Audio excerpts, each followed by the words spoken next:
Bonsoir à tous et à tous, bonsoir à tous les suiveurs et à tous les inconditionnels de Grégoire, Omnisport 1, 2, 3, boum. Donc on va parler mercato des transferts. Donc le PSG cherche un entraîneur, ça ne sera pas Zidane. D'où Zidane moi entraîneur Paris Saint-Germain, mais Christophe Galtier, ancien entraîneur donc de Lille, de Saint-Etienne, de Nice. Donc l'OGC Nice réclamerait entre 8 et 10 millions d'euros pour accepter de libérer Galtier qui est sous contrat. Donc PSG, nous avons 5 règles, mais nous avons trouvé accord. Donc Galtier serait le prochain entraîneur du Paris Saint-Germain. Donc le Bayern de Munich, donc nous avons offre pour Lewandowski. Donc Barça, nous prépare offre 50 millions d'euros pour Robert Lewandowski dans l'espoir que le Bayern envisage de le vendre. Donc Bayern Nankodjaï, c'est un grand club et Lewandowski c'est un grand joueur. Donc il a exprimé son désir de quitter. Ils vont les laisser partir. Amadou Salif Mbeng, le défenseur sénégalais du FC Metz est visé par le Celtic Glasgow et l'Udinese. Donc c'est un très bon avenir. Hein. Donc je pense que Metz dina ko mën a jaay pour mën a encaisser tuuti xaalis et joueur bi nañ mën a donc le jeune sénégalais formé à Génération Foot dina mën a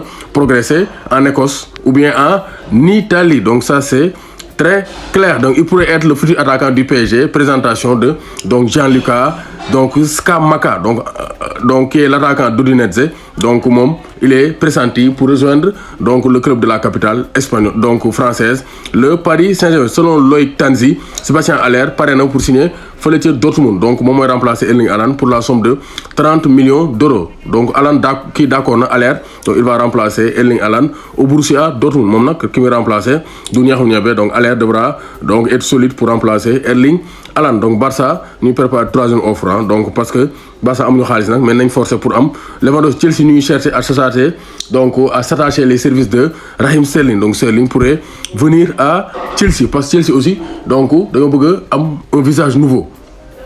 Chelsea dañoo bëgg am un visage nouveau avec donc Jules Koundé, avec aussi donc Mathis de Ligt, avec Raheem Sterling. Chelsea veut du renouveau pour mën a reconquérir le titre en Premier League depuis son titre en 2017 avec Antonio Conte. Chelsea gagné un championnat moo tax Tuchel dafa bëgg a renforcer d'autant plus que Lukaku va quitter. Raheem Sterling bokk na ci favori pour rejoindre Chelsea. Donc ça c'est très clair. Donc gis nañu aussi donc les recrues les plus chères pour l'instant.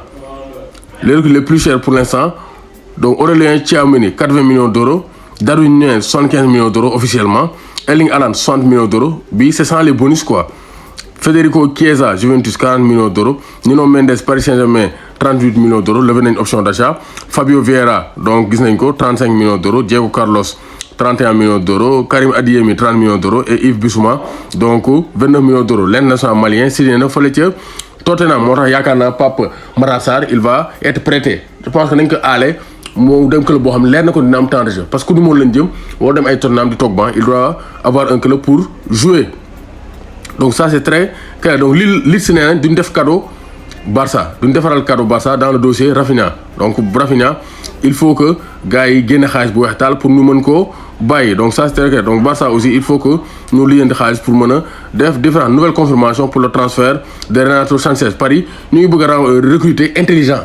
Renato Sanchez lañ bëgg a recruter le milieu de terrain international portugais de Lille. Donc ça c'est très clair. Donc le vestiaire attend Zidane. Donc Paris Saint-Germain vestiaire bi ñuy xaar Zidane mais Zidane yaakaar naa France lay xaar à la fin de la Coupe du Monde mu remplacer Didier Deschamps. Donc Cristiano Ronaldo sur le départ pour jouer la Ligue des Champions. Donc loolu la Bein Sport wax Cristiano Ronaldo pourrait quitter Manchester United bu amee offre club boo xam ne dina jouer Ligue des Champions parce que Cristiano Ronaldo bëggul nekk joueur boo xam ne du jouer Ligue des Champions. Donc il ne veut pas être un joueur qui ne va pas jouer la Ligue des Champions. Donc ça c'est très clair. Donc gis nañu aussi donc pour le transfert de Sadio Mané c'est terminé mais d'après les informations de Foot Mercato au lieu que ñu koy présenter mardi Sadio Mané pourrait être présenté le mercredi. Donc mercredi lañ nar a donc présenter Sadio Mané. Une grande présentation est prévue. Hein. Une très grande présentation est prévue. Donc Lukaku prépare une mauvaise surprise au Paris Saint-Germain. Donc Paris xooloon nañ dossier mais Lukaku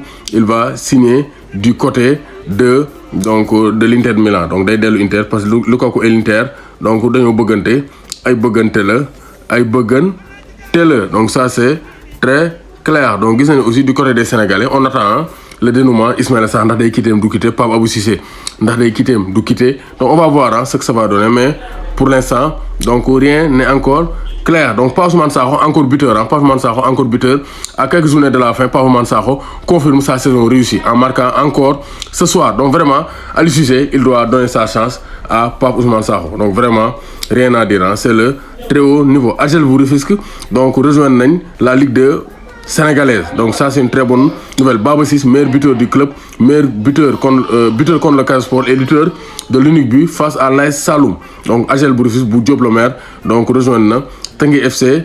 Donc au niveau de l'élite, Teungueth FC muy nekk première division, AGEL ne muy deuxième division. Ça c'est une très bonne nouvelle. Donc Cheikh Gueye quitte le Jaraaf de Dakar. Donc Youssoupha Dao quitte le Teungueth FC. Donc d'après les dernières indiscrétions, donc Youssoupha Dabo va signer au Jaraaf de Dakar. Il y a quelques informations mercato donc de cette soirée. Donc c'est en télé 8000 chaînes à 39 500 l'année. N'hésitez pas à contacter donc le 77 535 97 62 avec Sartec IPTV méga.